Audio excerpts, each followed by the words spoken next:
Welcome back to Brush Up Your Game, and today, a re-review of Wave 9's I.S.S. Defiant.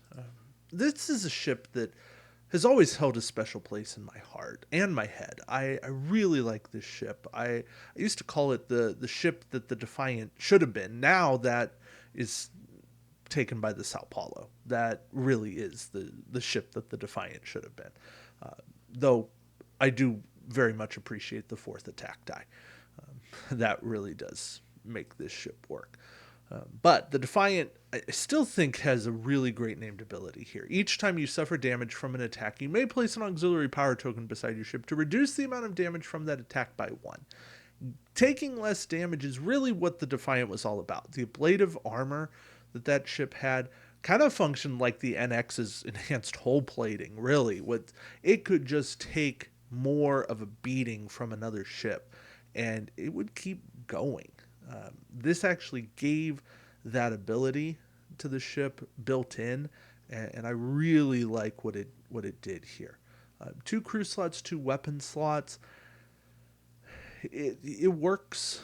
I would have loved tech. I understand it not being tech because they stole the blueprints from the Federation. They don't really know how to make it work, etc., etc., etc. It's expensive. If we go and we look at what Spud says it should be, they put it at 21 points. I could see it even less than that, but I'll live with it here. 90-90 arcs, not very maneuverable. I will always advocate that the Defiant should have had a 1 turn rather than a 3 turn. 3 turns are for like Galaxy class ships. 1 turn was the Defiant. That thing turned fast. Anyway, generic at 22, and even that should have been cheaper. But it's what it is. And losing a crew slot really hurt. Should have lost the weapon slot. 2 crew, 1 weapon on a generic Defiant. Yeah. Anyway, Smiley as a captain. I like the fact that he got a talent slot, 5 skill, 3 points. He works. But adding a tech upgrade to your upgrade bar kind of repairs some of the hurt of not having the tech here. And then as an action, being able to repair a damage to your hull or shield doesn't come in all that much. But when you are in a situation where you're not under attack, you do get a chance to get better. I don't always like him on the Defiant, although I do tend to run him the most there because I want my tech slot on the Defiant. But yeah, being able to repair, he works nicely. Benjamin Sisko, 4 skill with a talent slot for 2 points. Also nice if you're looking for a cheap talent slot. During the roll attack dice step of the combat phase, you can discard up to your upgrades, be they crew, tech, weapons. If you do so, you gain +1 attack die to that attack for each upgrade you discarded with this card. Again, cheaper or worked better a long time ago. Works very nicely in conjunction with Sakona to get cheap weapon slots and more weapon slots. But still tough to really work super well if you're sticking in Mirror faction. Mirror does not have cheap upgrades or plentiful upgrades or ways to get a lot more slots. So Sisko very limited, plus rule of 3 also hurts. He's kind of a one last time we're going to throw the last bit of stuff out the airlock and get the best attack we can. Yeah, a tough sell. Just a captain that wants to be good and unfortunately isn't. Nowadays, I'd probably like to see him get 2 dice for 1 upgrade being chucked and a limit of doing that.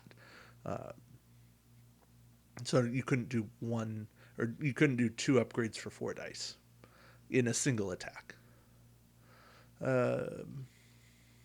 Yeah, Rebellion as a talent.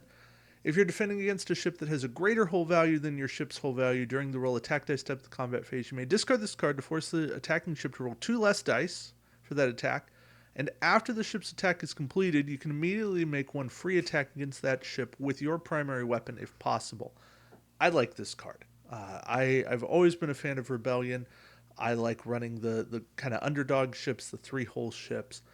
You can put this on a Burrell. You can put this on the AMAR, the mirror AMAR, if you want to stick in faction, because you can take it and say, okay, fine, you're going to shoot me. If I take damage, I get a shot back against you, and I get a shot back against you.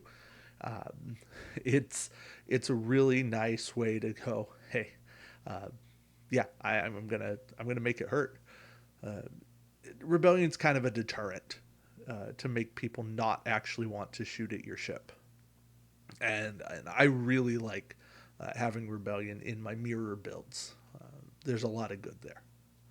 Strafing Run is a cool card. For 5 points action, if you performed a maneuver with a number of 3 or higher this round, target an enemy ship within range 1 to 3 that's not in your firing arc. Discard this card to immediately make 1 free attack against that ship with 4 attack dice. Treat this attack as if it were fired with a primary weapon, so you do get range bonuses. They get range bonus dice, that sort of thing. But it's an action, it's an attack. You just have to have moved fast. And I think I'm willing to pay 5 points for an attack on the right kind of ship. This one's interesting if you can find a way to put it on like the Pasture, because a ship that would normally roll 1 attack die is now getting to fire with 4, and it has a 6 straight. It wants to move fast. It can have some area of effect cards put on it, and now it can have a card that does some bonus damage. Strafing Run is this kind of weird out of the box card. I like it. I don't ever see it used, and I think it could have some potential. You gotta have the right kind of ship to use it. And I don't think there's truly bad options. In fact, you could even run it on like Regent's flagship and be able to target a ship with your 360, and you've got it. So, something to consider at least. Quantum torpedoes just need a facelift. That's really my take here. Is for 6 points, only 5 dice, but you got to spend your target lock, disable the card. If you hit the ship, you get an extra hit. You fire from forward rear arc, but there's no other benefits. Now, at phaser emitter, for a disable to fire from your rear arc with 3 dice and only costing 1 point, that's a solid good ability. So that much I do like. And then we've got multi-targeting phaser banks. When you perform a target lock action, you can disable this card to get a second target lock on a different enemy ship within range 1 to 3 of your ship. While you have this upgrade on your ship, you can have up to 2 different enemy ships target locked at the same time, even if this card's disabled. I like the Klingon one from Alliance way better, because you don't have to disable it, and you just get to have 2 target locks. But this is not a terrible card, it's just been made better. All right, into the crew. Ezri Tegan, because of course she didn't get the symbiote. She isn't Ezri Dax. She's just Ezri Tegan. Action. Discard this card to target a ship at range 1 to 3. Steal a tech upgrade from the target ship with an SP cost of 5 or less. Yeah, you don't have to go through the shields or have a ship that's vulnerable. You know, not cloaked, no active shields. Just steal. You do put a disable token on the stolen upgrade, but you're stealing it. You're taking the tech. You're taking a Federation bonus shields. You're taking Romulan cloaking device. You are taking the tech that you want. You're getting it away from your opponent. Whether or not you need it or not, you're just getting it away from them. That's solid. Jen Sisko, renowned card. I've done a card of the day, card of the week on her. Please go watch that video for more info. But you get a tech slot. That's good thing 1. And then at the start of the game, after setup, so after everybody's down, you target an enemy ship, and you put two disabled tokens of your choice on that ship. So pick 2 different upgrades and go, nope. Okay, solid, done. I love Jen Sisko. Great card. Rom is an action. Discard this card, target a ship at range 1 to 3, disable up to 2 tech upgrades of your choice on the target ship, and you can use this against a cloaked ship. So really no limitations here. The fact that you get 2 disables makes him somewhat worthwhile. He is pretty cheap. You get to target a ship anywhere. It's just within range 1 to 3. So I kind of go, what's not to like? He is definitely one of the good crew for Mirror. Brunt's probably one of the best, but Rom's not bad. So, yeah, good things. Julian Bashir, I think we did our, well, I know we did our ranking the doctors, and this version of Bashir's up there for me. But action, discard this card, targeted ship range 1 to 3. If that ship attacks this round, it must attack your ship, cannot attack any other ship. If it does attack your ship during the roll attack dice step of the combat phase, the ship rolls 2 less attack dice. So there, you're kind of forcing somebody's hand. You can combine with Rebellion to make somebody roll 4 less, which turns into 3 less. But if they have modifiers, it's 4 less. Bashir does really good things. Forcing your opponent to target you controls the pace of play. It controls the action, and you're protecting your other ships. Now, this is only on one ship, but it's protective, and I like what he brings to the table. And then we have Jadzia Dax. For 2 points, when your ship suffers damage to its hull, you may discard this card to reduce the damage by 1. She's an evade token, but you can cancel crit damage, you can cancel hits, you can do what you need to do, and she protects you. Under the old system, she was absolutely worth the points because each hull or shield, each stat point was worth 2. She's 2 points. She fit. Nowadays, I think she's just slightly overpriced because I think now hull or shields becomes worth like 1.8 points or something. But the fact that she can cancel a crit, not just reduce a hit, I think there's a benefit there. So, yeah, I like this pack. I'm going to take a personal moment here. Many years ago, I had the chance to kind of put out a review and put my best foot forward to WizKids, and I chose the Defiant because I thought that this pack was one that had a lot of good upgrades.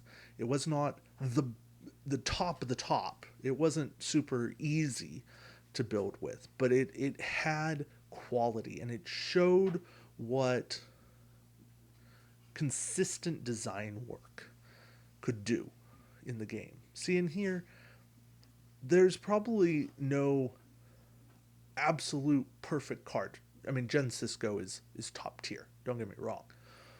But everything else has a role that can be filled in the game.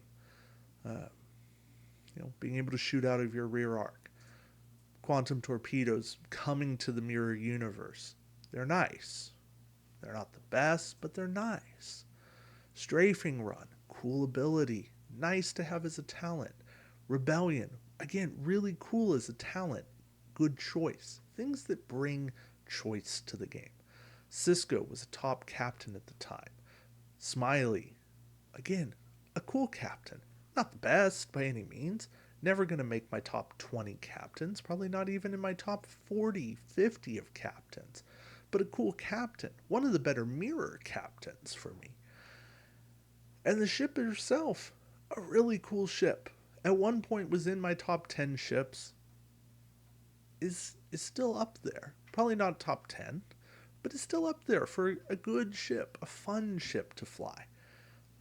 A ship that makes me feel like I'm part of the show, one of the most thematic ships.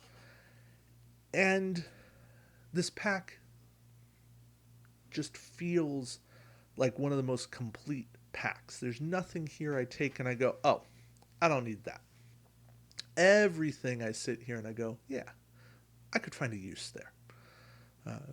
Again, multi-target phaser Banks has kind of fallen out of favor. Ben Cisco, less so than he was. But everything still can be used. And that's the level of content I wish we could have continued to get. Uh, I know it's impossible. I know deadlines were a thing, and it just kept being what it was. But something about the team that made this wave as a whole, Wave 9, was a great wave. The Scimitar, Chang's Bird of Prey, the Defiant. Um, yeah, there were a few misses, but for the most part, everything here very thematic, and I enjoyed it. So, uh, thank you all for watching. Thank you for reliving one of my favorite packs with me. And until next time, keep brushing up your game. Take care.